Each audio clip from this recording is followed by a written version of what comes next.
Alright everyone, working on a 2009 Jeep Patriot.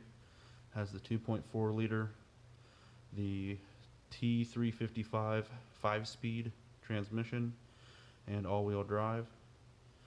And today, working on the transmission, had a noise anytime the clutch was engaged, either in gear or in neutral. And the noise sounded like a whine, like when you're reversing quickly with a straight cut gear. That whine would go away when you disengage the clutch, when you push on the clutch pedal. So that led me to believe it was not the throwout bearing for the clutch. There is no pilot bearing on this particular vehicle. So we removed the transmission just to gain better access, so we didn't have to worry about crawling around under the car to do this.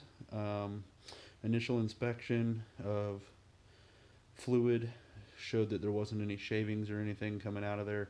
So you can see here where we were about to split the case open. I don't have the bolts in there anymore.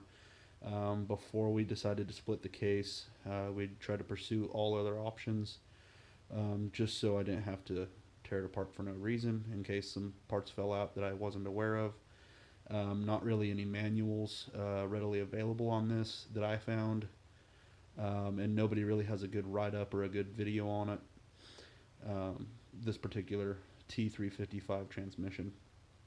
If you do look in the forums at all, you can see a whole bunch of people with the same issue, having to go to the dealership or a repair facility and or paying several $1,000s for a new transmission.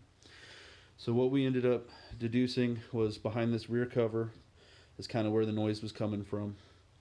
You'll see there's two bearings here for the input shaft and for the counter shaft. And we popped this dust cover off the input shaft bearing and found there was some scoring along the inner race. Sorry, the camera can't really pick it up, but down in there you can see a bunch of scoring where the bearings were either loose, coming apart, vibrating in some way, or just absorbing a lot of the thrust load or the torsional load from the transmission. So how you do this, grab my tool here, is you can come in on this counter shaft, and if it's aligned, you can pry up on this. Let me align this a little better here. Okay, so there's a snap ring around the outside of these bearings, and there's also another snap ring on the inside holding on to the shaft. So I catch right here in the lip between the ends of the snap ring.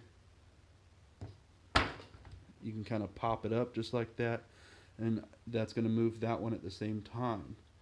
Once you do that, you come around to where these chamfers are. There's 3 of them here, and we use this bigger one just for ease of access, and you can use a small pocket screwdriver or a pick or something and pop one side of that snap ring up, get it caught on this ledge here, and then using a hammer and a small punch chase that snap ring around and just unscrew it out of there.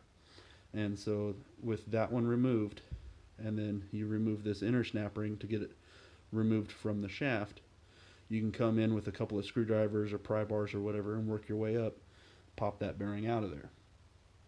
The new bearing that I got had the outside snap ring already installed, so we went ahead and just drove it right in, of course driving it on the inner race so that you don't mess up the bearing itself. And it bottomed out pretty good after just a couple of hits. Put our snap ring back on. We're going to put our cover back on, get everything cleaned up. I do actually have a new throwout bearing as well that I'm going to put on just because. But like I said, everything else looked good, so we're just going to fill it with fluid and run it. The vehicle has 190,000 miles on it already, so we're not really concerned about getting a whole nother life cycle, just keeping it down the road for now. I hope this helps anybody else that has the same issue.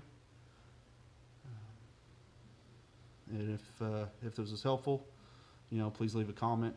If you have any more tips, tricks, advice, maybe comment on that as well. Thanks.